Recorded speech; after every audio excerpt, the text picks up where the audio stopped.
So essentially, it's a pleasure to stand here on the stage, seeing some familiar faces, a lot of new faces as well. My name is Artūras. I represent Vilnius Coding School, and today we're going to talk about the subject of IT. And it's a very interesting subject. It's a subject that you all care about, and we cared about it as well. So to begin with, we're probably going to start off by explaining who we are. So Vilnius Coding School, this year we're actually celebrating our 10th birthday, so we really are the OGs of the game. So we're the first Baltic school in the Baltics, the private one, and the first one in Lithuania, and that matters as well. Talking about our empire, so essentially we do have a lot of physical branches, so like actual physical branches. It's Lithuania, Latvia, Ireland, the Czech Republic, and we have over 50,000 alumni, so we combine all of our activities since the start of the operations. Actually, we came up in Lithuania during this very interesting time. Lithuania was transitioning into this kind of from this low-cost location, like for GBS centers.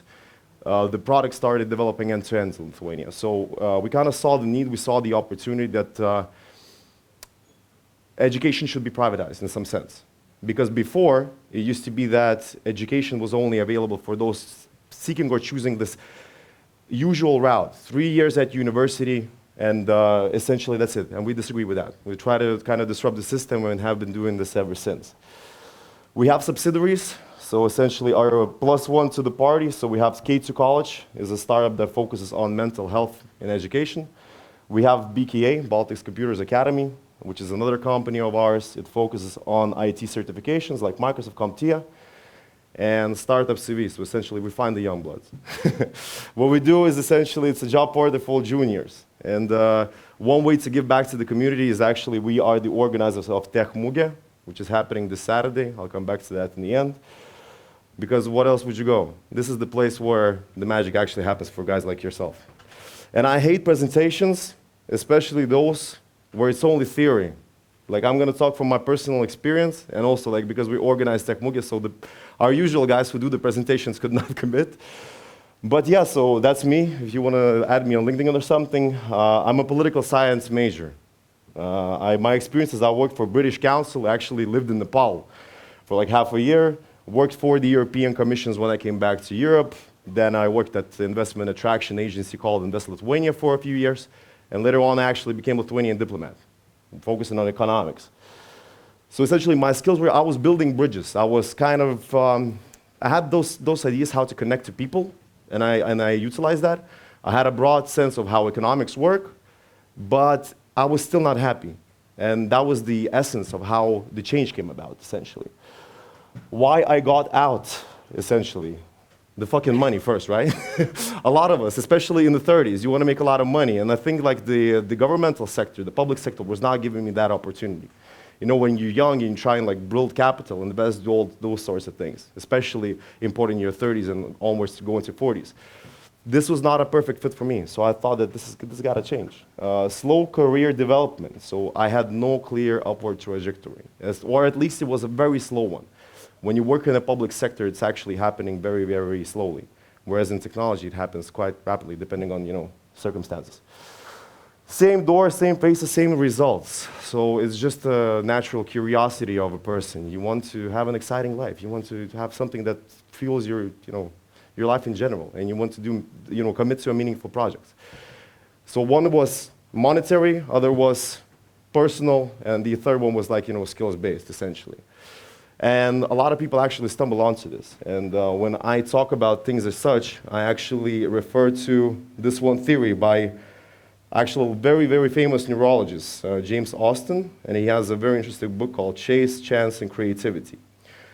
So essentially in this book, he outlines 4 different types of lucks, because essentially to be successful, you have to place yourself in some form of environment where you're going to be successful in that matter.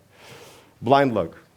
Passports, where you're from, who your parents are. Even if you like buy a lottery ticket, this type of luck is like the blind luck that which he defines. Luck in emotions. So this is actually where the grinding and the hustle happens. So this is actually you guys right now, right here. You're positioning yourself in this environment where we're talking about bettering your career, getting into IT, doing something better for your life, essentially. Luck from awareness is also something that helps you, like it's a skill of seeing opportunities. When you think about like, hotels, or you think about, accommodations, someone created Airbnb.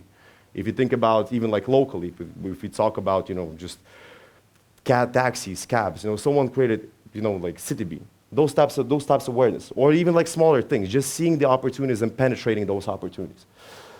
And the luck from uniqueness. So essentially, if you can't sing, you're probably not going to be a good singer, right? It's your personal traits, something that maybe opens your doors. Maybe you're a good presenter, maybe you're doing something incredible as well. These types of things. So how I used Austin's strategic luck, maybe unconsciously. I was born in Lithuania, in a tech-forward country during global digitalization era. So this thing kind of helped me out in being positioned in this sort of environment where it's a lot of tech guys, it's a lot of tech companies. Second one was luck in motion. So when I was working at Invest Lithuania, I was flying out a lot to different conferences in the US, Israel, whatever they would send me out, I would go there. And I was not only working there, I was actually listening. I was trying to understand what it's all about. I was trying to understand what the products were, what the companies were, what the culture was, and trying to kind of dive deep. But also kind of, at that point, I was still scratching the surface. Luck from awareness. What I understood early on is education. Education is very important, especially in the field of technology. It's mandatory. It should be mandatory for everyone. It's same as, let's say, medicine or food or accommodation, those types of things, because education never ends. Once you stop learning, that's it, you're screwed. And the luck from uniqueness. So I was a diplomat back then. So I had some sales potential because I knew how to connect to people, I knew how to talk, those sorts of things. I was technologically exposed, and I saw the market needs. So Eureka moment, I found my destiny, essentially.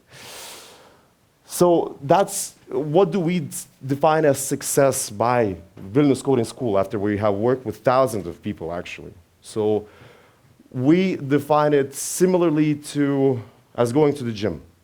First weeks, initially the motivation is very high. The person comes, he's ready to kill, he's ready to go, he's ready to earn all this money, That's the initial start. Then what happens when you go to the gym for the first week? Your muscles start to ache. There's no longer this enthusiasm maybe, because you don't quite understand where you're at. Everyone's so much deeper ahead on the game than you are. And then this is where the problem happens. But then if you stay dedicated, 3 to 6 months after, click happens. Things start to connect. Things start to make sense. Your result, like your progress, becomes more and more visible. So that's really, this is like the actual pinnacle of when you actually achieve this milestone where you're either going to go super up or you're going to give up. And a lot of people are going to give up. I'm telling it from the start. We have experienced a lot of those.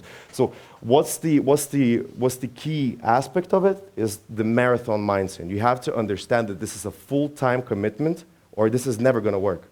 No matter what kind of academy you select, no matter what kind of educational path you choose, this is not going to work for you. And it's especially harder if you don't go to universities. You select this other route, which is like, faster, speedier, but it's a tough hill to climb. Often there are a lot of misconceptions, actually, about the field in itself. And there's a saying, there are many roads in the same city. It's not necessary that you become a programmer like myself. You already have some form of sets of skills and practices that you already bring alongside of you when you decide to switch up your career path and go dive into something else. So I've used some of the examples here where people had used their skills as a leverage and actually excel in their careers. So first of all, teacher. You know how to manage a classroom. You know how to talk to people. You can control them. Perfect roadmap for, with product manager, right?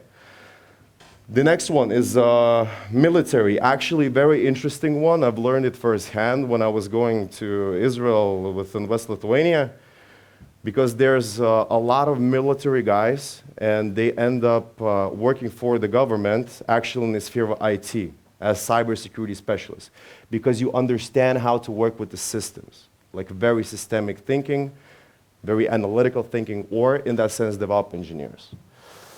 Psychology graduates. So you understand human behavior. You have even though you just graduated college, you understand how humans work in a sense. You can become a UX designer because you kind of understand what likeliness of the humankind might work. Public sector like myself. So relationship building. I think this skills is like very transferable. It's easy to generate customer retention, talk to people, work in those partnerships. This is also a big thing in tech, especially, like sales is very important. And so on and so forth. So not gonna go over all of them, but you get the broad idea, essentially. At Vilnius Coding School, actually, this is something we focus a lot on. If you ever decide to go through this route and you're not quite sure about what to select, you're not quite sure what kind of skills you have and where it might land you, we have a dedicated career center where you come, we sit down with the professionals, and we actually discover what traits you have and have to transfer them looking into the future. Another fact is degrees are dead. I believe you're not very shocked about that one. Bold statement, right? Very bold statement. But we're actually looking at the stats and facts. So some of the key findings is that LinkedIn Global Skills Report actually signifies that half of the postings don't have a requirement at all. So that's one of the indications. Maybe that's somehow connected to Americans having no degrees at all, 64%, just kidding. But at the same time, it's just a tendency that keeps repeating, and we see it more and more often, that no one's looking for the piece of paper that's saying that you just graduated from this cool university. Unless you went to Stanford, Oxford, or some Ivy League school, we're all the same. We're all in the same boat, right? And that testimony to that is companies like Google, Apple, IBM, they're the front runners of this. There's no requirements whatsoever. They're looking for skills. They're looking for people who have unique skills. They don't look for papers, at least not anymore. That's the new norm, I think, in the world. Another big misconception is that which we witness quite often, is that people coming into IT think it's going to be quick money. It's not going to be quick money, I'm telling you that right away, unless you're exceptionally gifted in something. Because think about the company's perspective. They want to have a person who makes an impact right away. He jumps in and he provides something. He can make a difference from the beginning and the start. No one wants to invest in a person and actually give them a lot of time, because this is not something that companies, from the company's mindset, What really wins and what actually gives you the opportunity is being coachable, is working on small projects, even GitHub, even something that you're working with your friend. Maybe it's some forum or portal or anything, any kind of technical. If you can show how you contributed to one or the other things, this is going to help you out. Also, internships, apprentices, and visual projects, something that you can show.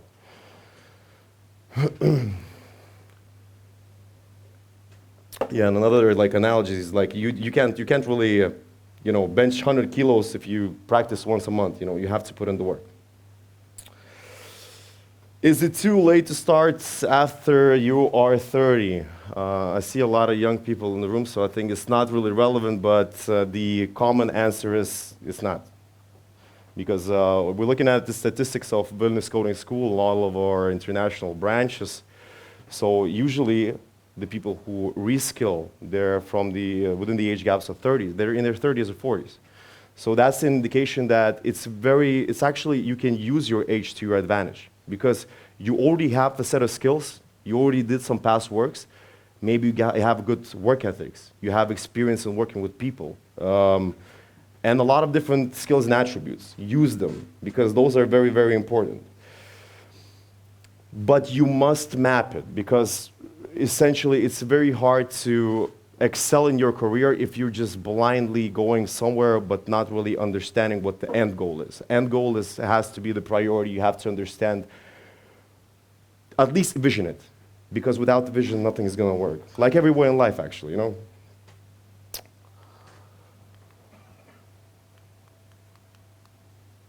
We're stuck. Yeah, will AI replace us? Is also a very, very broad topic, especially when you're looking at the juniors and juniors using artificial intelligence and those sorts of things. It's an interesting subject. AI has disrupted everything that we understand about life in general. We use it every day, not only in work, but we use it on our, common everyday practices. We should not be scared of AI. It's a robot. It's a robot that is a tool to enhancing our everything that we do in life. You should use it as additional brain, as a plug-in brain that helps you excel to new destinations. And actually, early adopters in this win. And there's a very interesting podcast that I found that I suggest all of you watch. It's on YouTube. This channel called Diary of CEO by Stephen Bartlett. In that episode, he actually interviews the grandfather of AI and AI security, this guy named Robert Yampolsky. So essentially, they talk about the collapse of the human civilizations and those big, words, but they're just talking about jobs for the majority of podcasts. What they have discovered, briefly, is that the human nature and the human itself is not going to vanish from anywhere in the near future. It's going to be a combination of two. It's going to be a human and it's going to be a robot with the addition. So the profession is not going to evaporate altogether. Maybe the first ones to go is like the technical staff, like the technical tasks, administrative tasks, those simple things. But there is still need for a human in this place. And it's a good rating thing is like AI handles routine, you focus on the creativity and strategy. Even strategy you can do with AI, I think. But essentially is that it's not going away. The human is not going away. It's still going to be there, you like it or not. And it's actually, so we have to adapt. We have to use AI to the best advantage and rely on it. Learn how to use it. And you'll actually be surprised how many companies that we work with, especially me talking from the sales perspective. I've talked to a lot of Lithuanian companies, and they have no formal AI training whatsoever. They literally just let it roll how it is. So essentially, people are learning to do those things on their own, but they're not really practical, and they're not really useful from the company's perspective. So we always encourage, especially like myself, when I talk to companies, that train your people in AI, because it's like the usefulness of AI is mind-bearing. It's like you can do literally almost anything with it, especially if you're looking from like those super technical the tasks, accounting, finances, HR, those sorts of things. It's like really, really covered. People who are going to use it, they're going to win in life.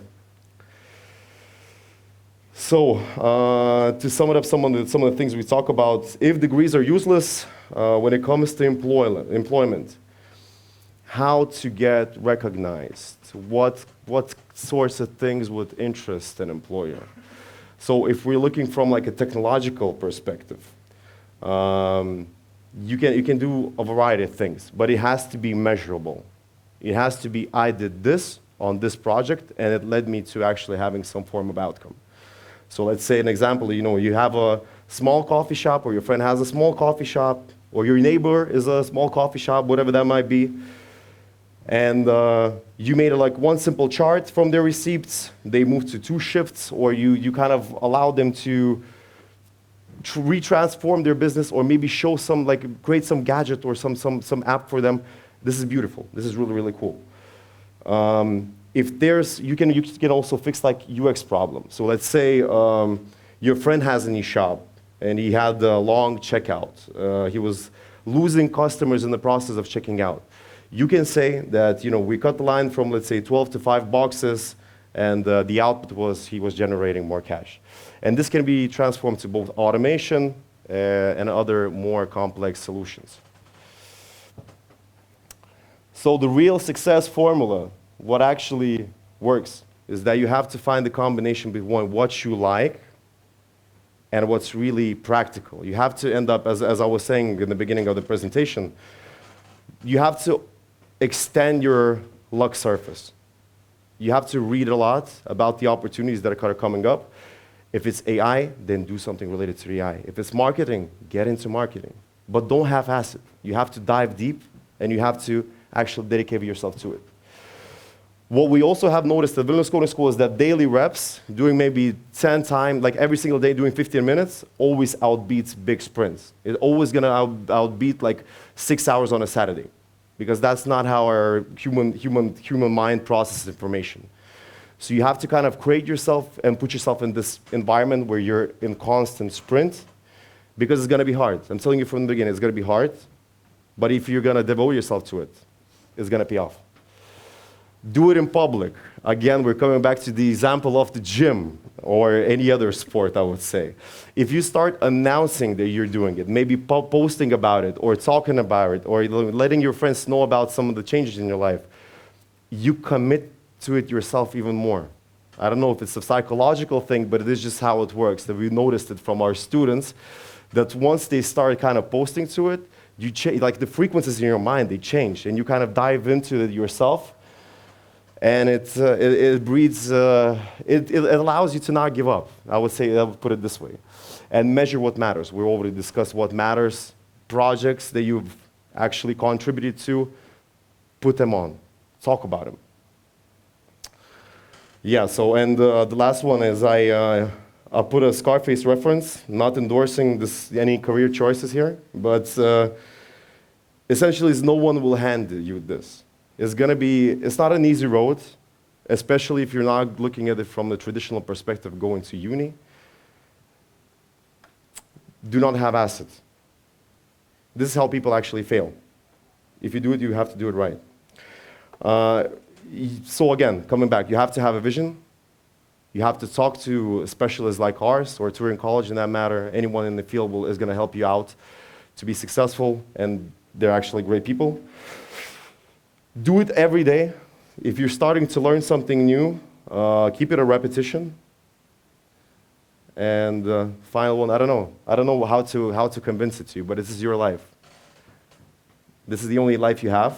If you want it, fight for it.